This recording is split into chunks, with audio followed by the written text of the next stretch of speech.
Salut à tous, c'est Cyril71, bienvenue dans cette nouvelle vidéo. En ce samedi 9 mars 2019, je viens vous présenter un nouveau point météo pour vous parler des prochains jours qui s'annoncent de nouveau très agités avec le passage de nouvelles dépressions occasionnant des coups de vent et des fortes pluies. On va commencer avec le passage de ce minimum dépressionnaire qui se creuse en ce samedi sur le proche Atlantique et qui se dirige en direction du sud des îles britanniques. On la voit très bien ici sur le modèle GFS. Elle va occasionner une tempête sur la partie sud de l'Angleterre, un très fort coup de vent sur l'extrême nord de la France.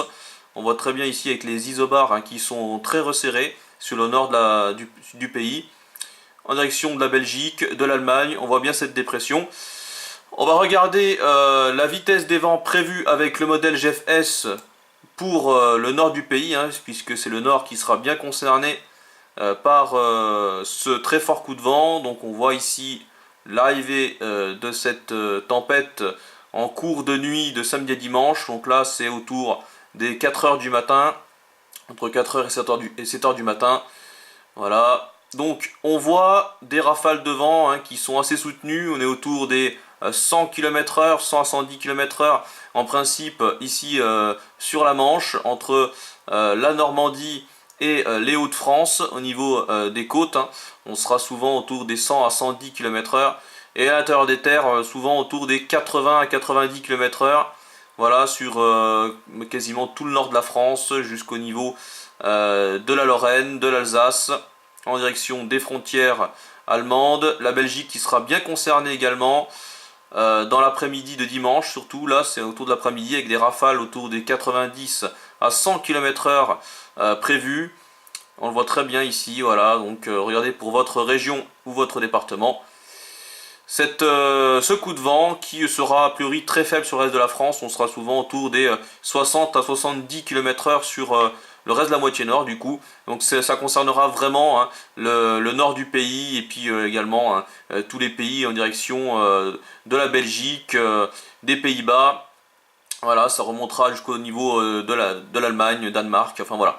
Ça concernera surtout ces pays-là pour les rafales les plus fortes.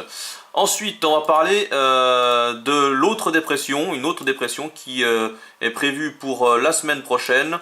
On va la voir se creuser d'ailleurs ici sur l'Atlantique. Voilà, elle va remonter rapidement entre l'Islande et les îles britanniques en se creusant très très nettement. Elle est vraiment très creuse, dépression à 955 hectopascales. Voilà, vous la voyez, elle est vraiment importante. Et puis elle va nous envoyer un front froid très actif qui va arriver par les côtes de la Manche et qui va traverser quasiment tout le pays. On la voit ici avec les isobars. On voit très bien le passage de ce front actif qui traverse la France. Ensuite, la dépression va venir s'échouer entre la mer du Nord et le Danemark. Voilà, et on passera donc dans un flux de nord-ouest. Vous voyez ici, donc on aura un nouveau refroidissement. Et puis on aura une petite accalmie grâce à l'anticyclone des Açores qui essayera de venir sur nous par une dorsale, mais il n'y arrivera pas vraiment puisqu'on a une nouvelle dépression qui se forme. Vous la voyez entre l'Islande et les îles britanniques en direction de la Scandinavie, et cette dépression va ensuite bien plonger sur une bonne partie de l'Europe avec une dorsale anticyclonique, vous voyez, sur l'Atlantique qui monte ici en direction du Groenland. Ça permet à un flux de nord-ouest très important de dégouliner sur nous. On le voit ici. Et cela va permettre à du froid humide de descendre depuis la mer du Nord jusqu'à notre pays. Donc on voit très bien ici ce flux de nord-nord-ouest avec l'anticyclone du côté atlantique et donc ce vaste système dépressionnaire sur une bonne partie de l'Europe. Voilà, voyez ici, l'anticyclone des Açores ne revient pas avant quasiment le 19 ou le 20 mars.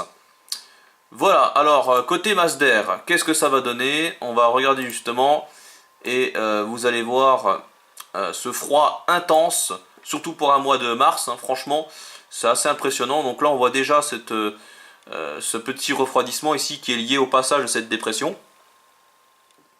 Voilà, vous voyez ce refroidissement lundi, donc on voit très bien, il fait assez doux ce samedi, refroidissement à l'arrière du passage de cette dépression sur le nord du pays. Ensuite, on a un petit redout mardi à l'avant de ce front froid très actif, qui ensuite, bien sûr, nous fera basculer de nouveau dans un flux de nord-ouest. Donc on a un nouveau refroidissement ici pour mercredi. Et puis ce refroidissement qui sera assez modéré, faible à modéré dans l'ensemble, nous concernera une bonne partie de la semaine, hein, mercredi, jeudi. Et vendredi, on a un redout qui revient par l'ouest avec l'anticyclone des Açores à l'avant de la nouvelle descente polaire, très importante cette fois-ci. Vous voyez, on a même un refroidissement encore une fois sur les zones arctiques.